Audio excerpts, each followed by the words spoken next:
Hey everyone. Thanks for taking the time to be here.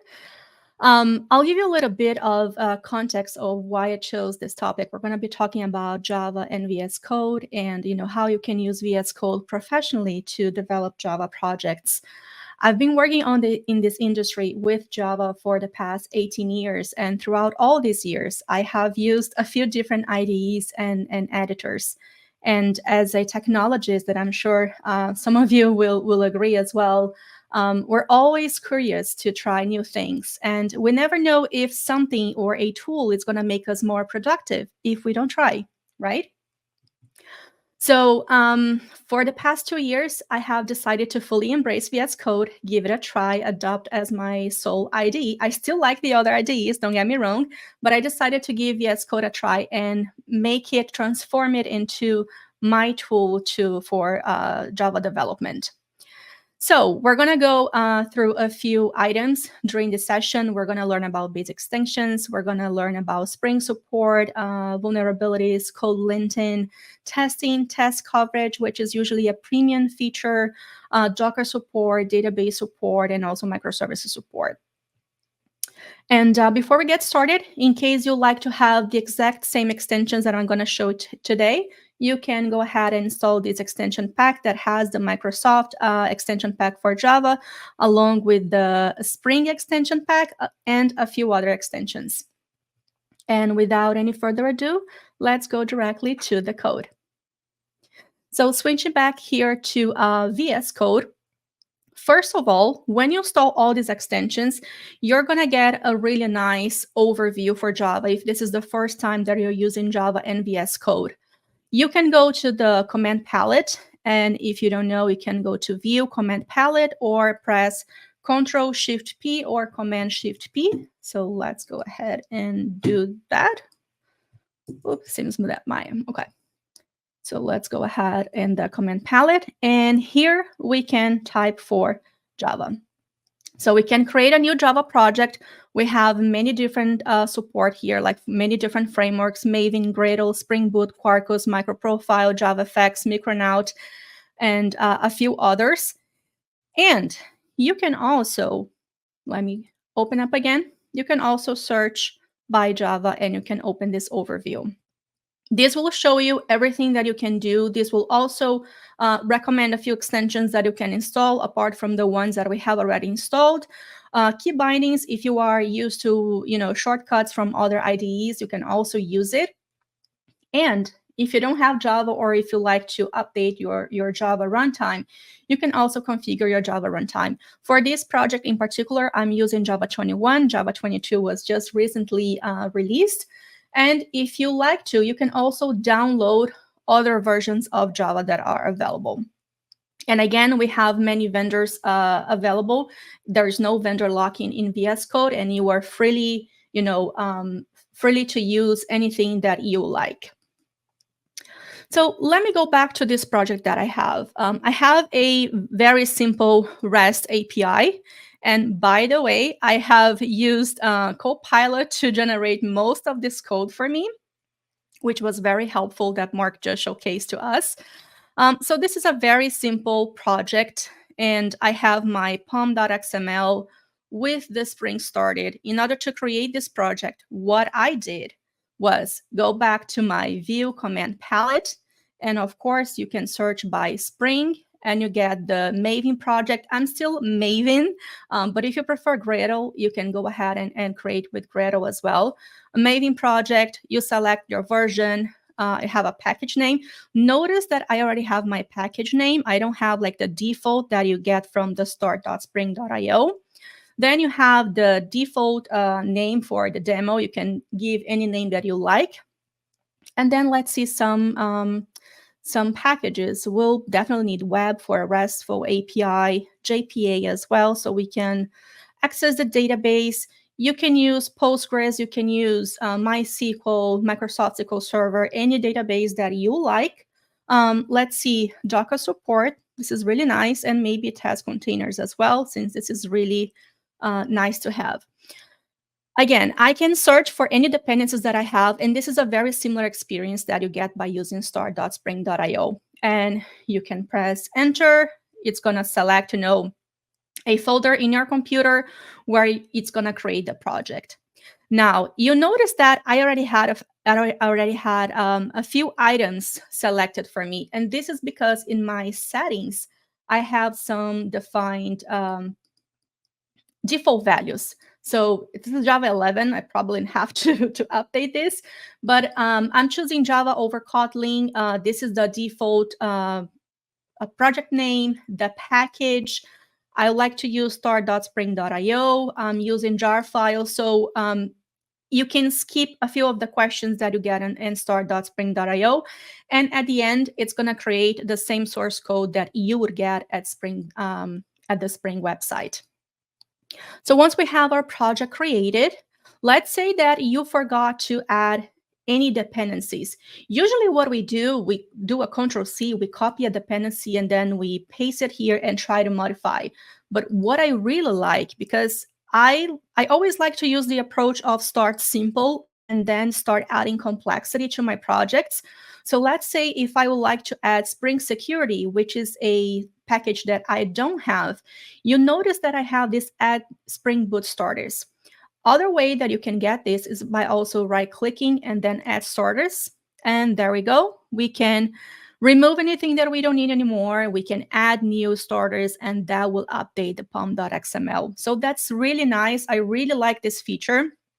Because sometimes we have to go back to start.spring.io, create a new project, see exactly the dependencies and the files that it's going to create if you add a new dependency. And this just makes it really easier and more simple without having to leave VS Code.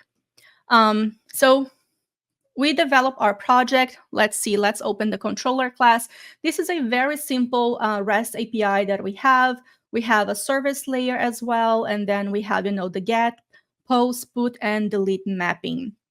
So let's go ahead and say that I would like to start this project. As usual, we can open the application file where we have the main method. You'll notice that we have this run button right here.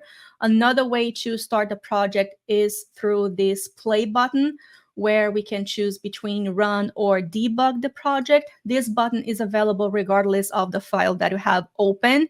And the other way, which is my preferred way, is through the dashboard. You'll notice here in the Spring dashboard, we have all the applications. In my case, I only have this application at the moment.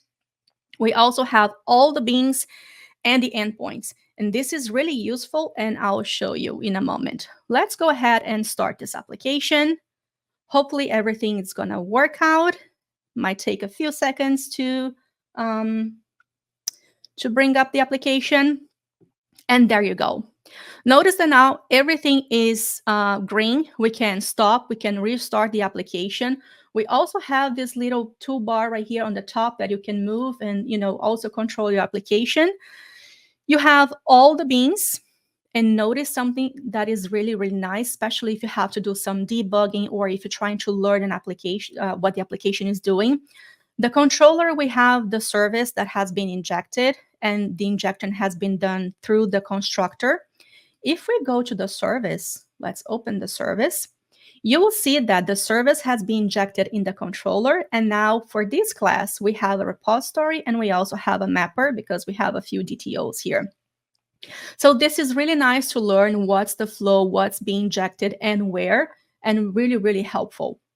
Now, if we go back to the controller, you also notice that for all the endpoints, we get this link. So we can try to open the link. It actually opened my browser. Let me try it again. So this is going to open your browser. But if you go to the endpoint mappings, you also see all the endpoints. If you click on this globe icon, it's going to open a browser inside VS Code. This is really helpful. It works with a get mapping, but if we're trying to do like a post or a put or even a delete, this is not definitely going to work for us. So usually what we have to do, we're going to use something like Postman or a similar tool. But a really nice premium feature that I like is to be able to do the HTTP request directly from VS Code. So to do this, we use a extension called the REST client. So this will be the extension that will allow us to create an HTTP file. And once you have this HTTP file created, you can add all your tests here. So I have a get, I have a post. You'll see that we have this link to send a request. If we click, we have the response. We can also try a post, and you'll see that it has been created, 201. And now we also get the response back. So this is really nice. You can commit this file to your repository, and everyone working on this project will also have this functionality available to them, as long as they have the extension installed. What is really nice is because, especially when you're working with microservices and you don't specify the port and you don't know what port the service is up, you can copy the address and you can use to create your HTTP file, and it makes it really easy. So the other thing, since we have tested our application by running, we cannot forget about tests, right? So for this application, I also have a few tests. When you install the Java extension package, you'll have a Java test runner. So if you go to your sidebar, you will see this kind of like a lab icon for testing. And I love this view. It makes it really easy to see all the test cases that you have and run all the tests. For this particular API, I have 31 tests. I probably wrote like 2 or 3 of these test cases. Everything else was generated by Copilot for me. And if you like to, you'll see this file icon. When you click, it takes you directly to the source code. So in case of any of your test cases fail, you can go back to the test case and review the code, or refactor your code, make it pass depending if you're using TDD or any other testing approach. You can run all the test cases for the file. So you'll see this check mark, this check icon. You can right click, run, or debug. You can also run one particular test case. You'll see in the test results tab here in the bottom. So we have the logs and the results of our test. This has passed. And also you'll see the history of all the test cases that you have run. So this is really helpful. But what I love is that I can go to the Test Explorer, click on this button, this play button, and run all the tests, and hopefully everything will pass. So for me, this is very satisfying to watch and see everything turning green as the tests get executed, and everything is working again. So this is really nice. So 31 test cases pass. Thank you. We can move on and we can continue modifying our application. Now, when we're talking about test cases, and this is another premium feature, I would like to know if, even though I have written like 30 test cases, I would like to know if I have a good test coverage, and if I have test coverage for the critical path that I have within my business logic. So how we can do that? This is also usually a premium feature. And I always forget about this, so I usually have it documented within my project. So there is this extension. So let me just put it here in case any of you would like to install, which is called Coverage Gutters. This is also free, of course. So when you install Coverage Gutters, you will see that at the bottom we'll have this watch. So when you click on watch, we don't have any coverage. This is because we need Jacoco and we have to execute this command. If you're like me, and in 30 minutes, I'm probably going to forget this command. That's why I like to have it in a file documented. But if you don't like to run any commands manually in the terminal, one of the things that you can do is VS Code allows us to create tasks. So again, we can open the command palette and you can type tasks. You can configure a task. So I have already configured a task. I have called it task coverage, and specify the command that I would like to run. So again, we're going to go to the command palette. We'll go in task, run task, and we're going to run the task coverage. So this is behind the scenes. This is going to execute that command for me, and it's going to run the test again. It's also generate the task coverage. But when we're working with Jacoco, it's going to create a test report under the targets, the site right here. So we'll have a few files And when that's done, you can open the file. That's very useful for CI/CD pipelines. But as a developer, I would like to see in my code without having to open any other file if I'm doing okay or not. So if now we open again for the watch, and we probably have to run this one more time. Let's open the test coverage. And we try to open, for example, the service class. Let's go to the service class. Let me zoom out a little bit so you can see here in the bottom that we have 89% of test coverage. That's not a bad number. And if you notice now, we get these little marks here on the sidebar near the code lines. This is green, means that we have a coverage. And if we keep scrolling down, this is yellow, means that I don't have test coverage for every single output here. And red, this is probably important. So I should probably add some test cases to cover these red lines because they are part of a very critical business path within my application. And you can run it again and until you have the desired coverage. And for those of you that are working full stack, so this is only a Java project. So if you are a full stack developer, one of the things that you can do, if you prefer to have two windows open at the same time, that is completely okay. But if you're like me and you like to have everything in a single window, I'm going to load another project. And this is a full stack project where I have both the Spring API, which is the one that I just showed you, along I also have an Angular project. And as you can see, if we check the sidebar, if we give it a minute, we will have the exactly same support that we get if we're just creating and working with a Java project. So it took a few seconds, which is that's fine.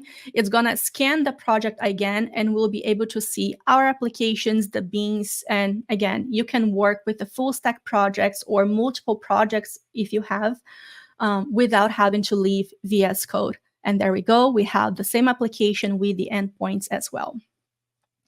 We cannot speak about, Spring Framework without touching the microservices topic, right? Spring Framework is very, very popular in microservices architecture. And I have one example for you as well. So let me quickly switch back to the microservices.